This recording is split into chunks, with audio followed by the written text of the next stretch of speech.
सोचकर देखिए एक ऐसी दिव्य शक्ति के बारे में जो तब प्रकट होती है जब दुनिया पर अंधेरा छा जाता है। हिंदू पौराणिक कथाओं में ये कहानी है विष्णु के 10 अवतारों की, जिन्हें हम दशावतार भी कहते हैं। ये सिलसिला है इस बात का कि कैसे जब जब ब्रह्मांड का संतुलन बिगड़ता है, तब तब एक दिव्य शक्ति धर्म की स्थापना के लिए जन्म लेती है। तो सवाल यही उठता है, जब ब्रह्मांड पर संकट आता है तो आखिर होता क्या है? इसका जवाब हमें मिलता है भगवान विष्णु के रूप में, जो एक कॉस्मिक प्रोटेक्टर की तरह सामने आते हैं। वो धर्म की स्थापना और दुनिया में संतुलन बनाए रखने के लिए पृथ्वी पर अलग अलग रूपों में अवतार लेते हैं। चलिए हमारी कहानी की शुरुआत करते हैं एकदम शुरू से, जब सृष्टि बस बन ही रही थी। एक ऐसी दुनिया जो पानी और अंधेरे में डूबी हुई थी, और यहीं पर विष्णु के पहले अवतारों ने कुछ बहुत ही बुनियादी, बहुत बड़े खतरों का सामना किया। सबसे पहले आते हैं मत्स्य यानी विशाल मछली। कहानी तब की है जब हयग्रीव नाम का एक राक्षस पवित्र वेदों को ही चुरा लेता है और पूरी दुनिया ज्ञान के बिना रह जाती है। और इतना ही नहीं, एक भयंकर बाढ़ सब कुछ डुबोने को तैयार थी। तब विष्णु ने मत्स्य का रूप लिया और मनु ऋषि को एक नाव बनाने को कहा, जिसमें हर जीव और पौधे का बीज सुरक्षित हो। और जब प्रलय आया तो इसी विशाल मछली ने उस नाव को सुरक्षित पहुंचाया और वेदों को भी वापस लाकर ज्ञान की रक्षा की। अगला अवतार है कूर्म, विशाल कछुआ। जब देवताओं और असुरों ने अमृता का अमृत पाने के लिए समुद्र मंथन करने का फैसला किया, तो मंदार पर्वत को मथनी बनाया गया। लेकिन दिक्कत ये हुई कि इतना बड़ा पर्वत समुद्र में डूबने लगा, और तभी विष्णु ने कूर्म का रूप धारण किया और अपनी पीठ पर उस पर्वत को सहारा दिया, जिससे ये महान मंथन आगे बढ़ सका। अब आते हैं वराह अवतार पर, एक विशालकाय सुअर। इस बार संकट ये था कि राक्षस हिरण्यक्ष ने पृथ्वी को ही अगवा कर लिया और उसे समुद्र की गहराइयों में छिपा दिया। तब विष्णु वराह के रूप में आए। उन्होंने समुद्र में गोता लगाया, उस राक्षस को मारा और पृथ्वी को अपने दांतों पर उठाकर वापस उसकी सही जगह पर स्थापित कर दिया। एक तरह से उन्होंने सृष्टि को बचाया। चलिए अब कहानी एक नया और ज्यादा नाटकीय मोड़ लेती है। अगले 3 अवतार उन अत्याचारी शासकों से लड़ने आए जिनके अहंकार ने पूरी दुनिया को खतरे में डाल दिया था। राक्षस राजा हिरण्यकशिपु ने तपस्या करके ब्रह्मा से एक ऐसा वरदान मांगा जिसने उसे लगभग अमर ही बना दिया। उसे न कोई इंसान मार सकता था, न जानवर, न दिन में न रात में, न घर के अंदर न बाहर। और इसी शक्ति के नशे में उसने अपने ही बेटे प्रहलाद पर जुल्म करना शुरू कर दिया, क्योंकि प्रहलाद विष्णु का भक्त था। तो इस नामुमकिन सी पहेली को सुलझाने के लिए विष्णु ने लिया नरसिंह अवतार, आधा इंसान आधा शेर। वो हिरण्यकशिपु को मारने के लिए महल की देहरी पर आए, जो न अंदर था न बाहर।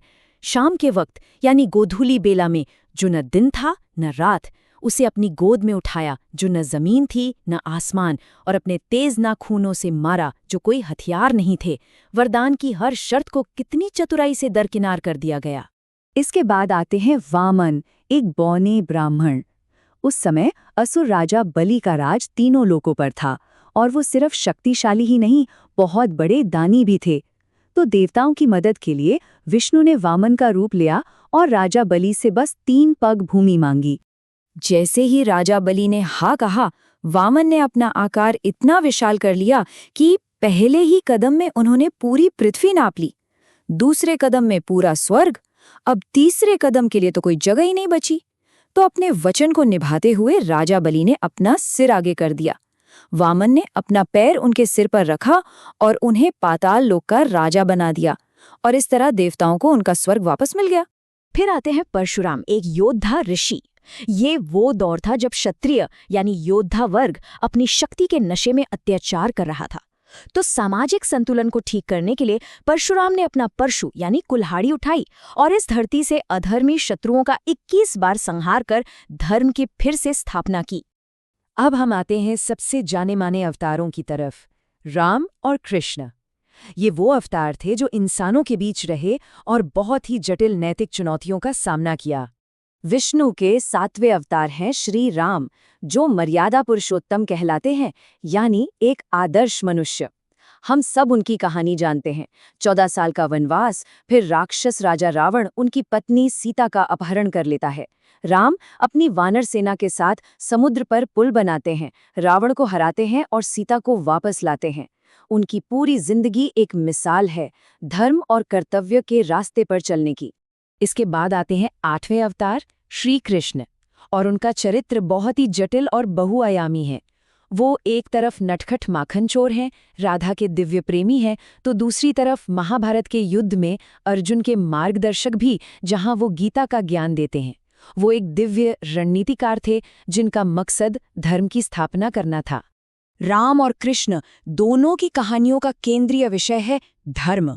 धर्म का मतलब सिर्फ कर्तव्य या मजहब नहीं है, ये वो कॉस्मिक नियम है जो ब्रह्मांड को संतुलन में रखता है। सही तरीके से जीने का रास्ता, नैतिकता, धार्मिकता, ये सब धर्म है। तो चलिए अब आगे बढ़ते हैं आखिरी 2 अवतारों की तरफ। एक वो जो दुख से मुक्ति का रास्ता सिखाने आए, और दूसरे जिनका आना अभी बाकी है। 9वें अवतार हैं गौतम बुद्ध।